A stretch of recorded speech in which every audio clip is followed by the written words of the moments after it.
Welcome everybody. This is our second First 40 Foundations event. So just to give you all a little bit of information on First 40 Foundations. Actually, really quickly, I'm going to move to the other side because otherwise I won't be able to click my computer screen. But really quickly, just on what our event is for today. We're going to be doing a session that involves you all asking questions, but also gaining a lot of great insight on how to be successful in a large lecture class.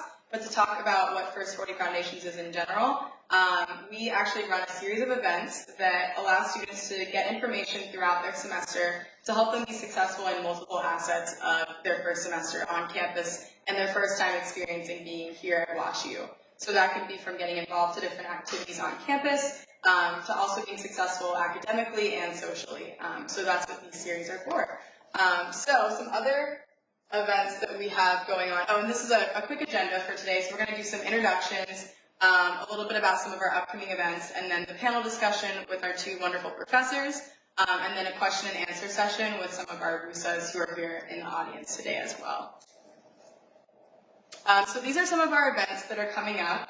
So we have another event happening during the first Gen Chem exam. So just before that, we'll have a pre-exam snacks, and that takes place at the Clock Tower. We also have a really new and super cool event called Stress Less, and that's going to be featuring Professor Tim Bono, who teaches the Psychology of Happiness class, and it'll also be featuring SHS and Cornerstone, and it's a lot on time management and how to deal with stress and anxiety as that comes up and might develop during your first semester on campus. Those are all things that we want to destigmatize in terms of mental health. And how to properly deal with those feelings when they might come up, instead of just ignoring that, because they're very real, and we want to make sure that we're supporting students who might be experiencing that. And in addition to that, we also have our academic resource fair, which is just an opportunity for students to get more help in terms of midterms and what that looks like for making sure that they're using all their resources. So some introductions. So today we have Dr. Megan Dashbach, who is an assistant professor lecturer and director of the PLTL program for the Department of Chemistry. And we also have Dr. Janet Duchik, who is the associate professor of the psychological and brain sciences. And then we have and also the director of Cornerstone Center for Advanced Learning. So both of them are going to be joining us today and answering questions in terms of how to be successful in a large lecture class. So at this point, I'm going to turn it over to them, and we're going to start off with our first topic, which is time management. So just like some prompting questions in terms of what you all think about time management and how that impacts the class. Why does organizing your day matter? And in addition to that, like what thought process should you go in with wanting to prioritize tasks? Yeah, so I take meetings all the time with students to talk about study skills. And surprisingly, or maybe surprisingly, rarely in those meetings do we actually get to talk about Gen Chem. The first question that I ask students is, do you keep a planner? And most of you do, and despite all of the technology that you use, most of you pull out a planner that you write in, which warms my heart to no end, but pull out the planner, and more often than not, I teach Gen Chem, and we take Gen Chem quizzes on Thursday, and the only thing written in the planner about Gen Chem is on Wednesday night, and it says, study chemistry. And I say, that's great, I'm glad that that's on there at least once, but what exactly does that mean, and how do you know when you're done studying chemistry? It's one of the things I talk about a lot is organizing your day. You go from, for first semester freshmen, you go from high school, where in all likelihood your day was mapped out from beginning to end. You're getting up at this time, mom or dad, whoever is scuttling you out the door, and you're going to class, and then your day is over, and then you do this activity and this activity, and you come home and you eat dinner, and then you're in your room, young lady, and you're doing your homework, and it's all very structured, and then you come to an academic environment like this where rarely do you, especially in large lecture classes, do you have work that's due every day or even close to every day. So now it's on you to keep up with your assignments, and that is so hard to do for so many of us. I know I speak for faculty alike. We all are more productive when we're busy and when we're under a deadline. And so organizing your day is so difficult, but so hard. For oftentimes I joke with students, and I'm going, let me know if you want to jump in here, because I can really take the reins. But I say, okay, let me see if this sounds like a familiar tale to you. You know, okay, you have class, let's say 10. So, you know, on the first day you're up at 8 and you're showered, and very quickly now you're up at 9:45, and you may be showering and running to class at 10, and then you go to class at 10 and 11, and then you have lunch at 12, and then maybe your next class is at 3, and you do nothing between 12 and 3 because lunch somehow stretched into 3 hours, and then you go to your 3 o'clock class, and now you're tired, so you need a nap. So now you're napping for 3 hours, and before you know it, it's 10:30 at night, and you've done nothing, and you're starting your homework. You know, so really having the self-discipline and taking advantage of organizing your day is so important, so hard to do, but so important. Yeah, and I'll just pick up on a couple of things that, you know, the idea of short and long-term goals, I think, are important. And so, you know I do this. I have to, otherwise I wouldn't get anything done. So every day I have a list of things, sort of setting priorities, list of things I want to do, but I also have goals by the end of the week. I need to have certain things done as well. So I think the idea of short and long-term goals, but as Dr. Dashbach just said, you know, a lot of this is being able to set priorities, right, on what is and isn't important. And that's hard. That can be hard. And so learning to do that, you know, takes a little bit of practice. And also, you know, it's going to help you to organize your day and to set priorities when, like Dr. Dashbach said, you're very disciplined about it. And so you have to also get rid of distractors. So you may sit down to study, okay, because that's on your list of things that you have to do. I'm going to study between, you know, I don't know, 7 and 9 tonight or something. But gee, before I study, you know, I am going to check my email, or, oh, I do need to finish, you know, this text. I have to text so-and-so. Oh, I'm going to check Facebook. And so all of a sudden, you know, an hour is going by and you're doing all this socializing and an hour of studying is gone. And so I think being very disciplined and saying, I am not going to check my Facebook or whatever y'all check. I don't even know how to use Facebook. I'm so old. I have nothing interesting to post. I'm not going to do that until I've accomplished these sorts of things. And so being very disciplined about that, I think, helps. Another thing about managing your time, I think is important. This sounds sort of funny, but to be sure to include sleep in your list of things to do. So it really is important. And there's this tendency, especially when exams come up, I'll just, you know, pull an all-nighter or 2 all-nighters or whatever. It's really a bad idea. So really, you know, sleep and your rest and nutrition and exercise, those things are just as important as well, because sleep, I study memory, okay? And so I can tell you that sleep is important for memory. Sleep helps to consolidate memory. It's one of the things actually I'm studying related to Alzheimer's disease, okay? Because when we're awake, gunk builds up in our brain. And when we sleep, actually, sleep helps to clear that gunk out of the brain, some of that gunk being stuff that causes Alzheimer's disease. Not that you're going to get Alzheimer's disease, but you better sleep so, you know, you can postpone it. So remember sleep, setting priorities, long, short-term goals, and get rid of the distractions, or be disciplined about when you're going to engage in distractions. Great. Okay, moving on to our next topic. And this kind of goes off what you were just saying, but staying focused, and especially staying focused in class. When you're in a large lecture class, you're not, you know, just one of 30 students. How does that happen in terms of, like, when you're sitting by friends, when you're trying to make the room feel a little bit smaller? What are some advice and tips that you all have for that?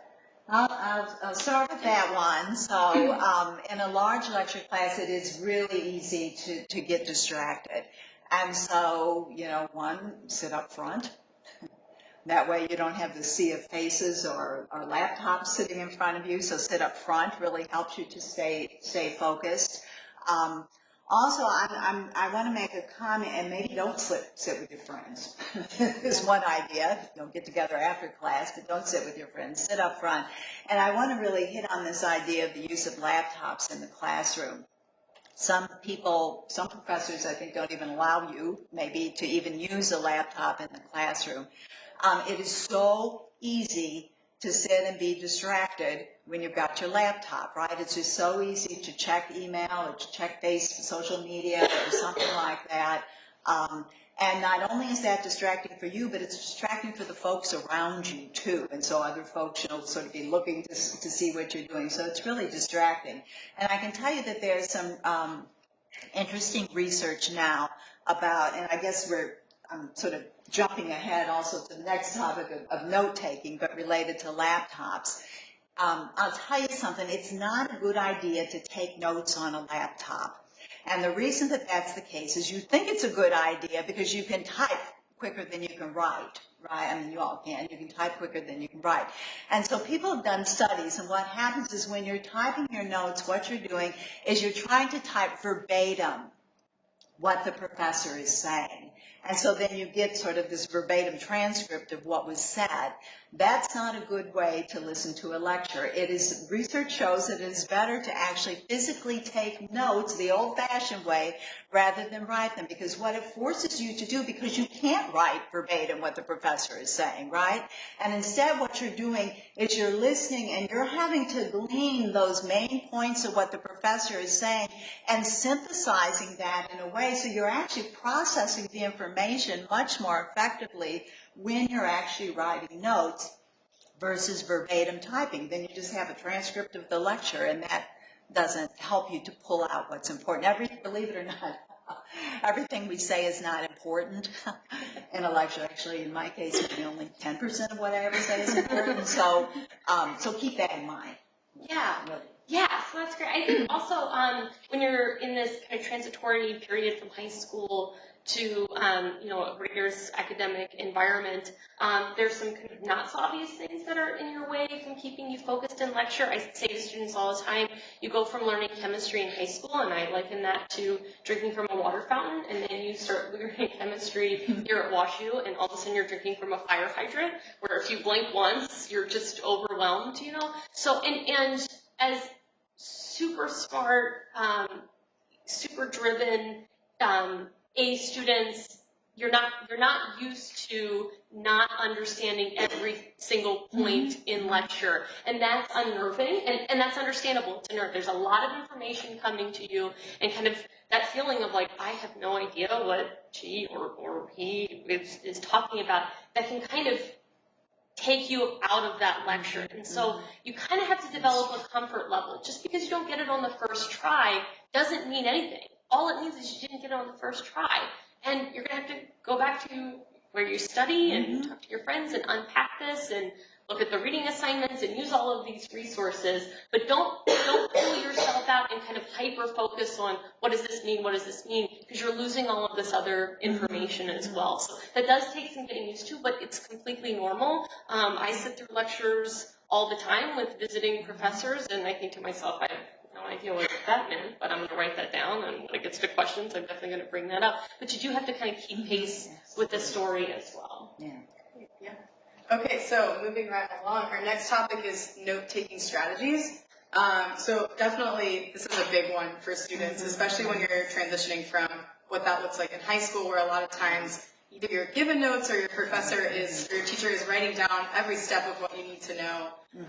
And now it kind of transitions to you picking up those cues from your professor. And I think notes in general also being like a living document that you refer back to. So what are your tips for that?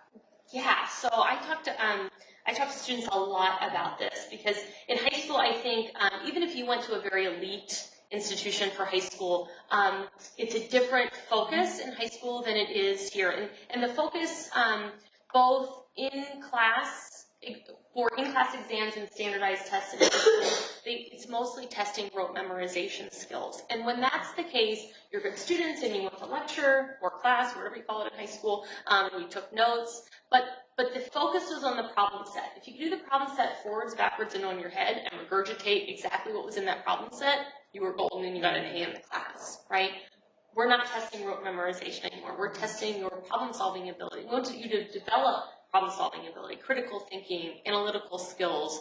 This really is the next level. And so you kind of got to flip your focus, and that your lecture notes and depending on the class, maybe the reading assignments are the primary focus. And when I sit down to write quizzes or exams, I don't bring the problem set with me and say, okay, well, I'm just going to change 5 to 7 and then well, I got the rest of my weekend to enjoy, but that doesn't happen. I sit down with my lecture notes and I say, what concept am I responsible for testing?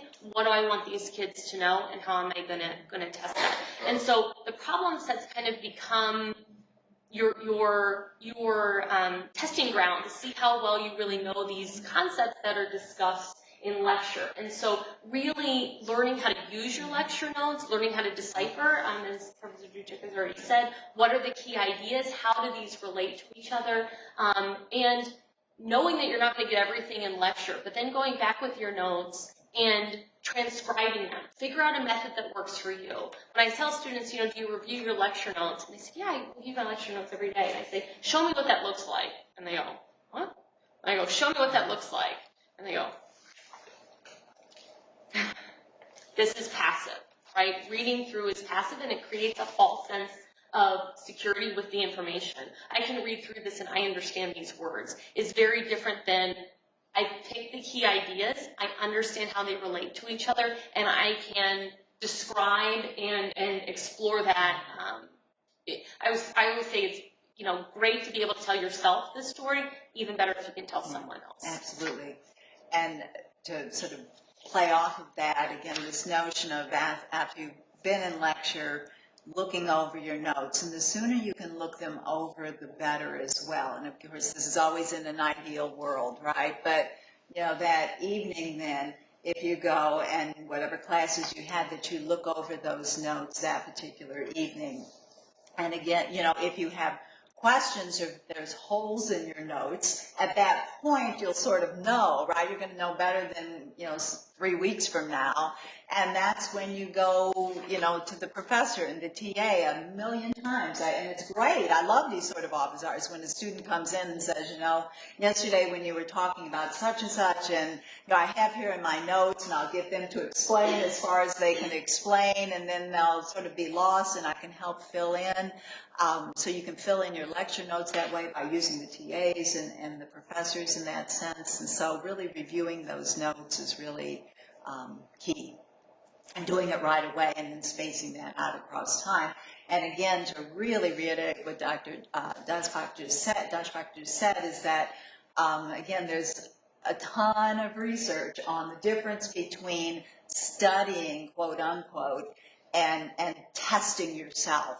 And so, exactly as you said, you can sit there and you can read something, yeah, I got it, and have this false sense of familiarity with something that you understand it, versus when you have to, I always tell students when they study, obviously look over things, close your notebook or close your book, and don't even do it inside your head.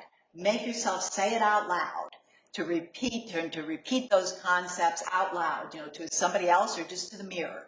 Is fine as well to do it. So again, this is what I do for a living. I study this kind of stuff. And so there's research that is so cool that indicates that if you take a group of people and you give them something to study, okay, and you tell them, okay, you guys, go ahead and study this, you're going to have a test on this material, versus another group of people where you tell them, okay, here's some material, you're going to have to teach this to someone else, okay? You don't tell them they're going to have to test it, but you're going to have to teach this to somebody else. And then, of course, what you do is they really don't have to teach it. What you do is you give people a test afterwards. And what you find that the group that thinks that they have to teach it to someone else outperforms the group that studies it. Knowing they're going to have a test, they outperform that group on a test. And the reason is, again, because they really had to understand and synthesize the material in order to teach it to someone else. So being as active as you can with your notes is really a good strategy. Absolutely, yeah. All right, so our next topic is group versus individual studying, which I think plays a huge role in that synthesis of the material. So I guess, and just in general from high school, and this is something that I feel like a lot of students come in to WashU, having done a lot of individual studying because it worked well for them to memorize things. But how do they use group studying to their benefit? Because there are obviously benefits to both, but it's very different for students who have this perceived idea that group studying isn't necessarily as efficient because they've maybe had a negative experience before, and kind of the pros and cons of each of them. You want to go first? Yeah, as the director of the PLPL program, I feel very passionately about this topic, certainly. So I think the key here is group studying versus group project. And in high school, in all likelihood, what you were mostly working with and exposed to was group project work. So as the A students, you were placed in a group of 4. You must produce this thing at the end of this time, and no one did any work. You did the work for the whole group just because you wanted the A. Everybody got, and so you leave with a really bad taste in your mouth with this. You hear group and you immediately think, absolutely not. And the reason for that's understandable. The underlying reason there is I want to be given credit for my own work. But this is not group project work. Not to say you won't do that at this level, but really what we're talking about is group study. And as Professor Jujax has already touched on here, really where you want to be here when you're going into a quiz or you want to be going into an exam, you want to be able to explain this to someone else because they're going to catch your mistake. Okay, what happens here? Well, this thing gets bigger. Well, what do you mean by bigger? Because it looks to me like it's getting more negative. So isn't it? Oh, well, I'm talking about the magnitude. So that's the conversation that you want to have to clearly communicate whatever phenomenon you're trying to communicate on or what you're being tested on. And that's really where this group study comes into play. And also, you might both have the correct answer, but you hear from somebody else and you go, oh, I've never really thought about it that way. That's actually a better way to think about it. Even though I would have been marked correct or, gotten full credit or what have you, but gosh, that opens a door for me. Not to say that all you should do is group study. You can't group test. You do have to take the test individually. So both of these are important. The nice thing about group study is the active part is built into it. You're talking to each other, and that automatically makes it active. So you kind of have to work a little bit and think about how you're going to make your individual study active, but they're both so critical. I mean, you hear again and again, strong community of scholars, strong community of scholars. No one goes off in whatever field you're going to go off into and work in a vacuum. You have to be able to communicate and work as a team, and this is really where it starts. Yeah, absolutely. I mean, I don't know if I'm going to add anything to that. I mean, we learn best from each other, right?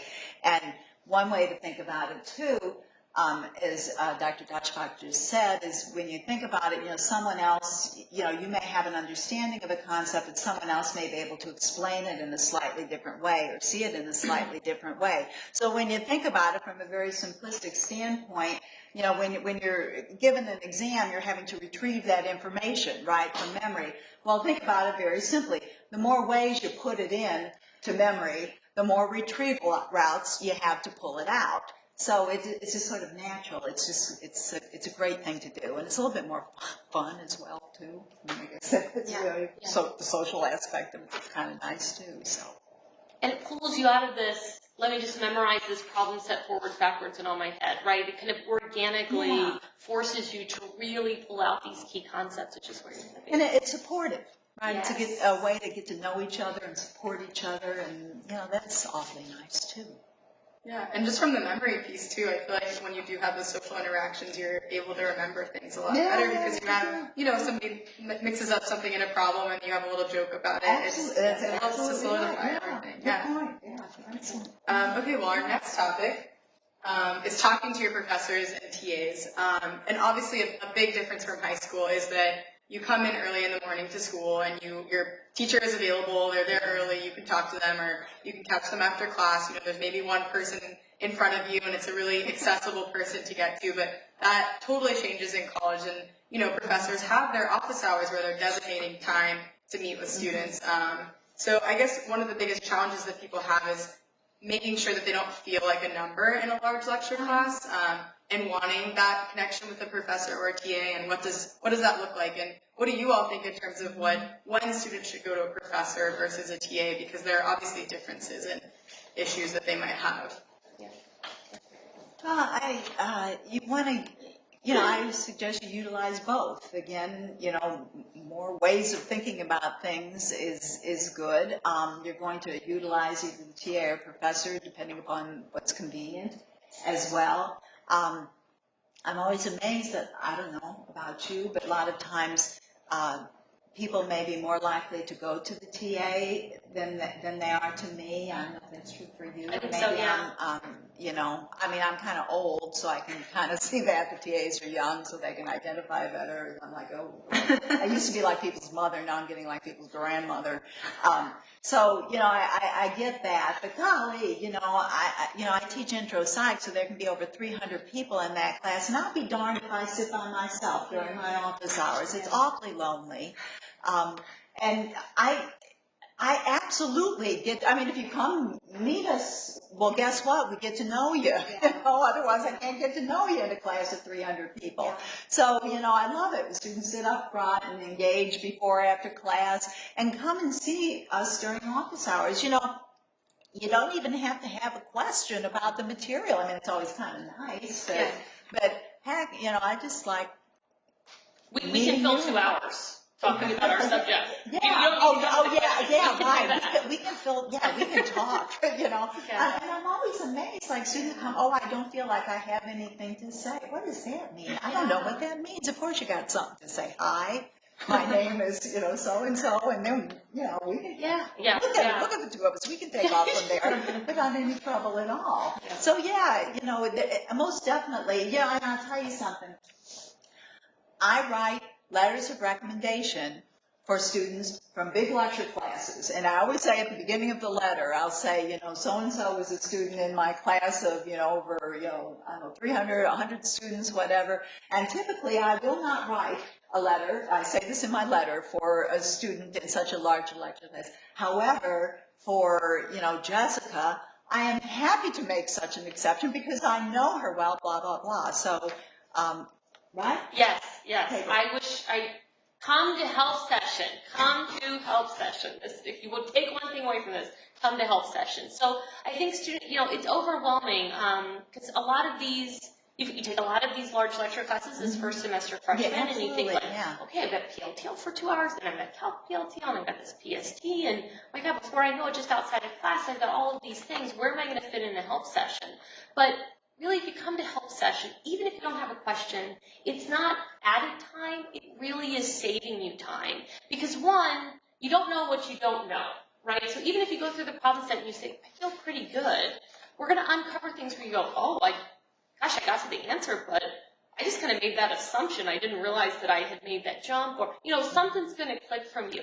But also, especially in these classes where I think, at least in Gen Chem, in my experience, the written justifications are really hard for students. You can kind of think it in your head, but when it comes to articulating this fully and completely and getting that 4 out of 4 points for the justification or 10 out of 10, whatever it is, that's a difficult thing. And so you go to help session and you hear the instructor using language that we're going to use when we write our keys. And, and so even if you knew that, hearing me or hearing whoever say that that's a polished way of putting that, and so that will serve you in the long run. But definitely an underutilized resource, and it's a shame because it will save you time.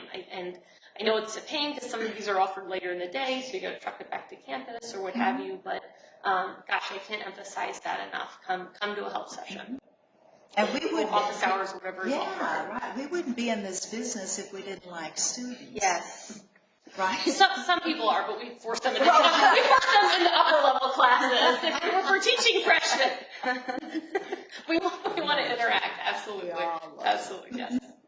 And I just want to make a quick plug too for the Lunch by the Dozen programs that we do, because it's such a great way. Obviously, within the classroom environment, it's really important to get to know your professor. But outside of the classroom too, I mean, you guys are people. You have lives outside of the classroom, and it makes the student feel a lot more of a connection with the professor when they get a chance to do that. And I know that Professor Dashbach, you have some lunches and have had them in the past as well.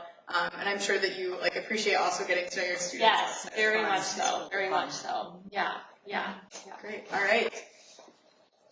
So our next topic is test formats, and I think the really big thing with this is that there's a huge difference that exists from high school testing to college testing, and a lot of that obviously goes back to the key point that we keep hitting on, that rote memorization is not the answer anymore.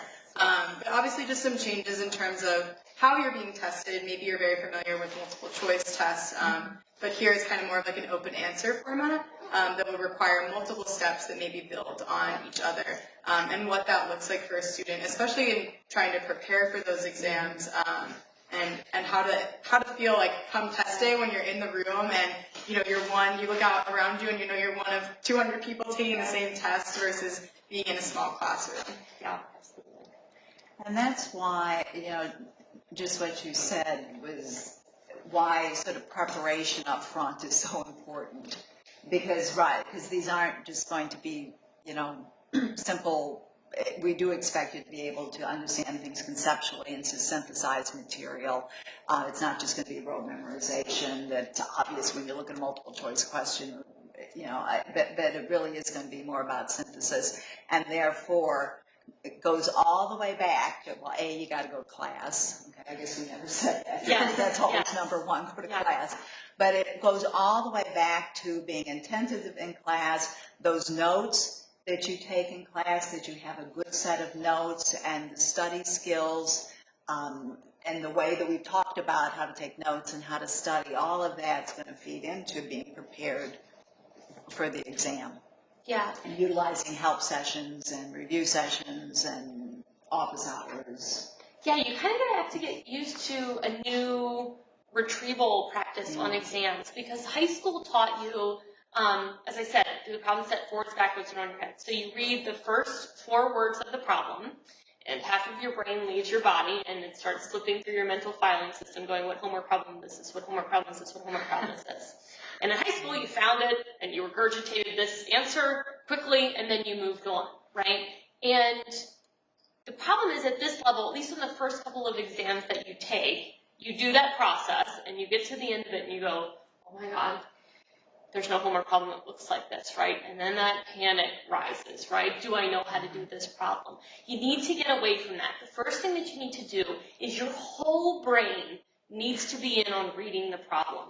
I am convinced, I'll never be able to do this experiment, but I am convinced that if I wrote a question that was a paragraph long, the last sentence could be, the answer to this question is 6, and I would not get anywhere near close to 100% correct on that problem. Students just don't read carefully. Your whole brain needs to be in on this, and at the end of reading it carefully, and by the way, when I take my own exams, when I'm reading the question that other instructors wrote, we write this as a team, I read it twice, and I underline things, and I go, okay, what is this testing me on? And now, instead of retrieving this specific homework question, I'm retrieving key ideas, right? This problem is about this. What do I know about this? Okay, so here's the general phenomena here, and okay, they want me to get here. How do I put these key ideas together? And that's where you want to be on an exam. And it's hard to fight that feeling of panic. It's hard because you're used to instantly knowing the pathway to the answer. Instantly. I've memorized it, I know it, and here we go. And that feeling of, I'm not quite sure how to take what they've given me, but let me see if I can work through this. You'll get there. But just know that's the frame of mind you need to be in. Reading the question carefully and retrieving key ideas, starting there and putting your game plan together. And I'm sure, Professor Dujic, you can talk a little bit about if you do need a different testing environment for students who do need disability resources for that. What does that look like? And in terms of people who feel like that might be something for them, where can they access it? Again, at Cornerstone, one of the things that we do is we do, provide all the accommodations for students with disabilities. So if you have a documented disability, you hopefully have already been through our office to get approved for those accommodations, and we provide, and your professors provide those sorts of accommodations oftentimes. Again, with the proper documentation, and documented disability may include, a reduced distraction environment or some extra time on an exam or something like that. But you just need to come into our office. Great. Okay. So we are actually going to transition into our question and answer panel with some of the WUSAs. So if I can have the 3 people that know that they're coming up here to come up here and bring a chair with you, and you guys can join up here, and we'll be open for questions. So if any new students have questions, feel free to ask. And I'm going going to excuse myself Yes, at this absolutely. point because I have another engagement at 7. So it's been a pleasure. I hope anybody taking intro psych? I did last year with you. Oh, well, it must have been wonderful. Okay, great. Anybody in mind, brain, behavior? This semester? All right, well, we come by my office hours anyway. Great. Thank you so much. Thank you. Thank you. All right. So do we have any questions from the audience just in terms of things that come to mind that you would like to get student experience on or get some professor insight? Feel free to ask. Yeah, go ahead. Yeah. So do you have office hours?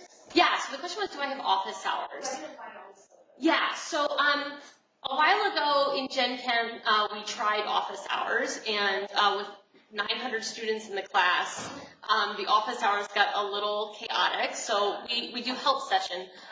For all of the instructors, we do take meetings by appointment, so if you email the course email, we tend to not take meetings to talk about specific problems, because that's what help sessions are for, but I'm always happy to talk general study skills, or concepts in general, and my personal policy is, I'm in Louderman 452, if my door is open, that's my signal for come on in and ask me a question, and if my door is closed, as Professor Duchek said, it means I've got stuff to do, and I'm unplugged, and I've got to figure this out and make it happen, so, yeah.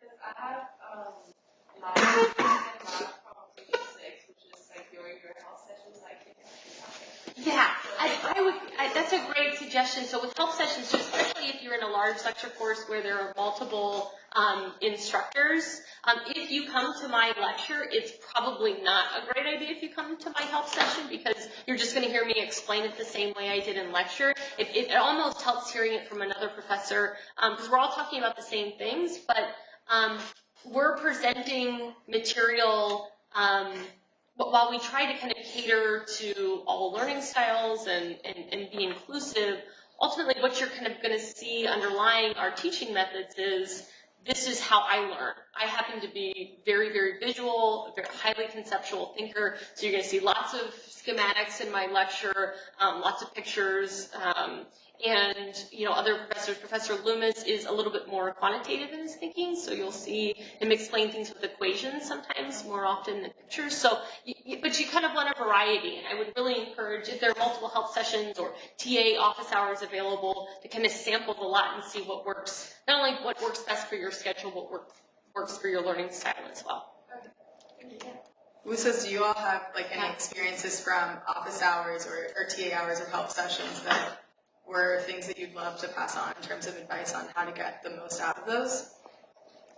Well, one thing, it's not exactly an experience with office hours, but it is an experience from Gen Chem class. And in high school, I didn't really know how to take notes. The notes were always given to me in the form of like textbook or information or slides or whatever. I never had to write down my own information. And when I got here, I just kind of wrote verbatim what the lecturer said. And after getting a 49 on the first Gen Chem exam, I was like, okay, can't do this anymore. And so I changed the entire way that I took notes. I learned how to take good notes. I watched videos online of like good note-taking strategies. I started using colors. I started like reviewing my notes afterwards, and I ended up like getting an A in the class and doing very well compared to how I did before. And so like, don't be afraid to like try out different ways of learning and trying out different ways of interacting with the information that the professors give you, because the way that you did in high school might not be the best way to do it here, and it's not your fault. You just don't know how to do it yet, and it's, I mean, it's better for your grades and for you the sooner you find out. So I would recommend just evaluating how you do stuff and how well it's working for you, and if not, your WUSAs are a great resource. The professors are a great resource. There's a bunch of great resources online. Be very forgiving. You know, you got straight A's in high school. Who thinks like, you know, I've really honed these skills over 18 years and I've gotten straight A's and probably none of this is going to work at this level. Of course you don't think that, right? You're going to keep applying what you've done in high school. And, you know, a lot of it is, engendered good habits, and a lot of it you'll carry over, but you do need to be flexible and reevaluate and kind of be fearless and forgiving in those moments too, where, okay, here's what let me reevaluate. What did I do well on the exam, and how did I prepare for that where I did well, and I'm going to continue that, and where can I improve? Great. Any other questions from the audience in terms of things that Professor Dashback or the Lucy's can help answer?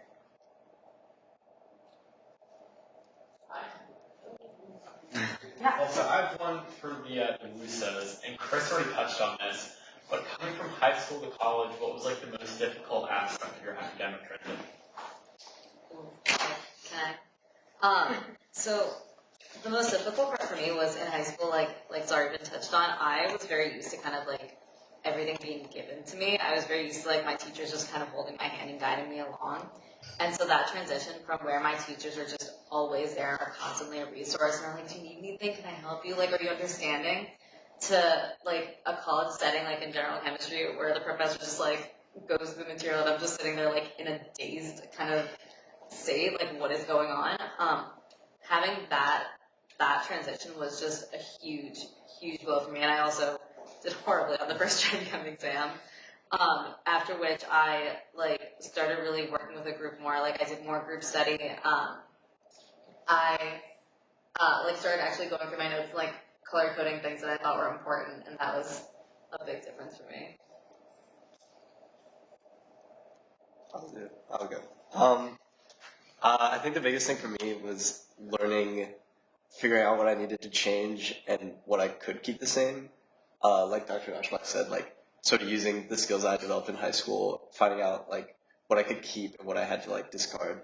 Like I kind of found out that I was gonna have to go to the library to get work done. I wasn't gonna be able to do that like in my room as well as I could in high school, and also like just developing good habits, finding out what works for me and then developing that habit. Something that was hard for me to do was that a lot of the classes, they had a problem set that would come out at the beginning of the week would go on, and at the end of the week they would do the solutions, and I wouldn't get to the problem set till the weekend when I had both the problem set and the solutions, so I could flip back and forth between the two, and that gave like the false like sense of like security, like, oh, I would have known how to do that. And so a good thing to do, a habit that I'm trying to instill, is doing the problem set before the answer key is out. So there's nothing there's like no handles, or I don't know what the word is, but like nothing to help me. Yeah, training wheels. And like that's a good way to know what you know how to do, what you don't know how to do, and then like when the answer key comes out, like it's only going to help you understand it more instead of you like doing it with the answers. And what about just in terms of touching on like study spaces from the WUSAs? What advice do you have on that? I'd say, I do not like studying in libraries. I get like really distracted and it's like really quiet and I can't focus. I do well in like a more like busy environment. So I study in Bauer. It's my favorite place to study, but I know it's kind of like loud for some people and they can't focus. So I would say definitely figure out what works for you. It's different for every person. That's pretty much what I was going to say. Just finding what works for you. Yeah. Rarely, I think, can people study and socialize in the same place. I think wherever it is, whether it's quiet or noisy, or it's a place that you go to, and you go to that regularly, so that when you get there, your brain goes, okay, I'm here. It's work time. For students who study neuro, even for me, I know when I write my Monday lecture over the weekend, and I sit down, and then all of a sudden, I've got 3 loads of laundry done, and my kitchen is spotless, but no, you can, even if you're not socializing, you can kind of fall into these traps. So, having that dedicated place, I think, is really important. Absolutely.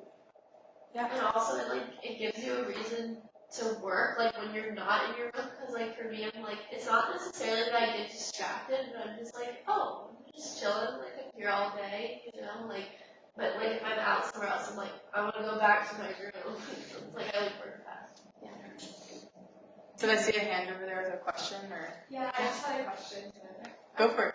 Well, I've noticed, at least in the lecture classes that I'm in right now, that like sometimes the pace, like when it's slower, or it's like material that I've already sort of had experience with, I can get like I'm just not as focused or distracted. Then sometimes like the pace is a lot like quicker than I'm used to, or then like I worry that I start to like fall behind during the class, and that stresses me out. So I guess I was just wondering if you guys had any tips for sort of managing different paces of classes. Well, for the ones that are going faster, it's really helpful if the lectures are videotaped because you can go back and rewatch it and look over it. But definitely utilize your friends as resources because they might be able to understand or be more familiar with something, and you can go after class and be like, hey, did you understand this? Or just real quick, like walk up to the professor after they're done speaking and be like, what did you mean by this? If it's slower, I always fall into the pit of like, oh, I know this, and I like get on my phone, and then I look up and it's like something new that I don't know, so don't do that.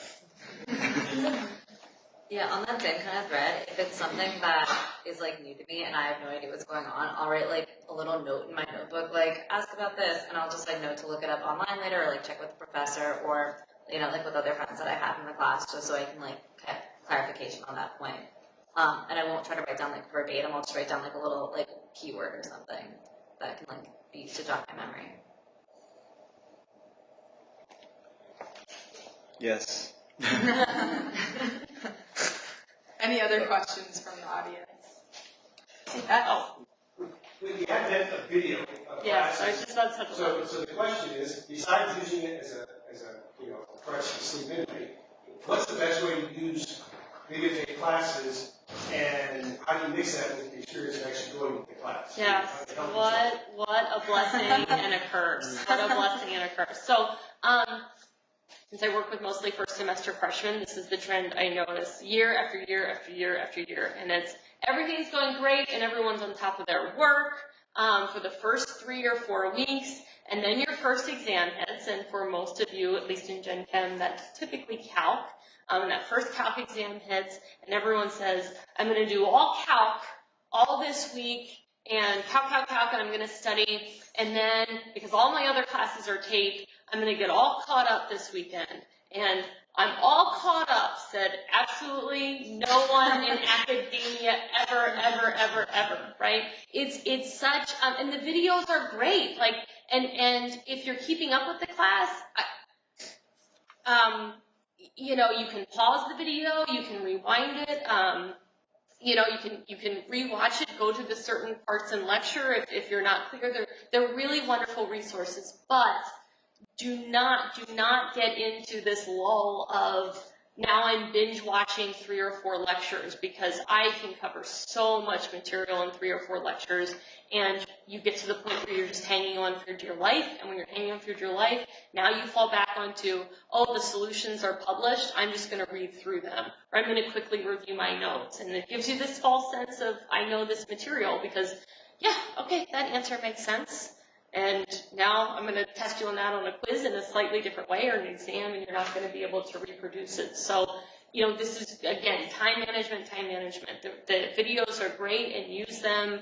But if you come to class, it's built in that we've spaced this. I almost wish that we learned better with maths, because I would just lecture from 9 to 12 on Monday, and that would be my week. But, we space this intentionally, Monday, Wednesday, and Friday. And your goal is, go to class on Monday, and by the time I get back on Wednesday, have studied that lecture and kind of know that lecture. Do not get this where everything gets put on the back burner. I'm hyper-focusing on this one course, because it's just, once you get in those clutches of academic catch-up, oh man, you're just kicking as hard as you can, hoping to not proverbially drown, and that's not where you want to be. So do you all have any advice in terms of using the videos like effectively for your studying, or did any of you use them? Yeah.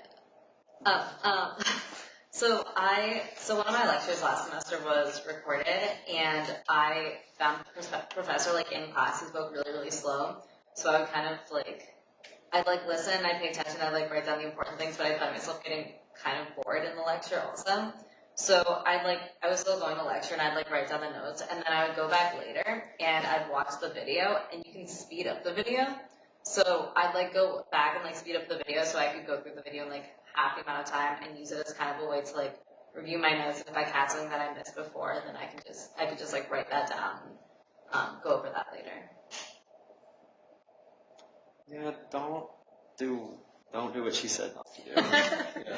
Don't use that as a crutch. Because there was definitely a point last year where, like, there was 1 week where I watched 3 lecture videos for a class, like one after the other, and it was just so draining. And I was like, how did I get here? Like, Yes. what could have like brought me to this point? And it's always better to like, I don't know, to go to class because then you can use the time that you were gonna like spend watching the videos to like go over what you learned in class. And like, even if you're re-watching the video after having gone to lecture, it's already that much, like, it already makes that much more sense for you because you have the notes you've gone through at one time and like going through it another time is like, it's helpful. If you study this in small chunks, it's not, the goal is then when the exam comes up, you've already invested all of this time.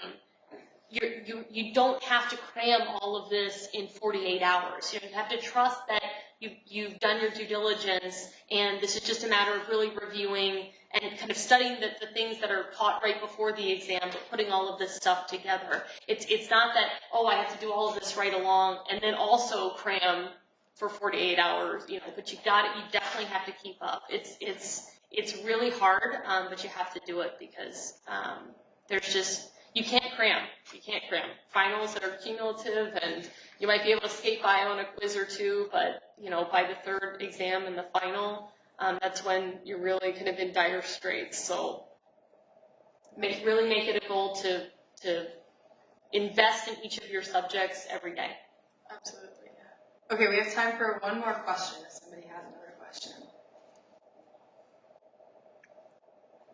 All right, awesome. Well, let's give a big round of applause to Dr. Doshbach and the